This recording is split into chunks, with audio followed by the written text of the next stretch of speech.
అక్క ఈరోజు ఒక మంచి బిర్యానీ చేసి అక్క. సరే సరే తమ్ముడు, తొందరగా పోయి చికెన్ అన్న తేబో. ఇంకా అప్పుడే బిర్యానీ ఏంద్రా? ఇంకా రాత్రి తాగింది దిగలారా నా బట్ట. అదే తెల్లారి కాడికి అక్క తమ్ముడు బిర్యానీ మీద పడాడే. అక్క రే చికెన్ కాదు గాని మటన్ దాబోరా, మటన్ బిర్యానీ చేసుకుందాం మనం. దీని అబ్బకు పెట్టుకుంటా.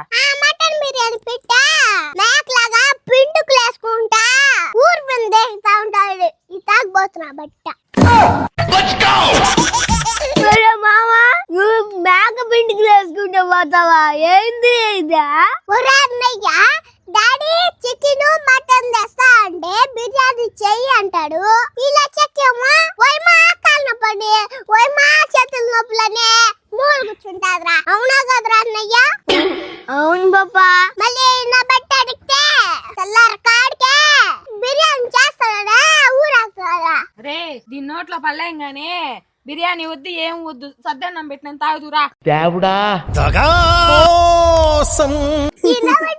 బిర్యానీ ఇంకొకసారి బట్టి చెప్తా.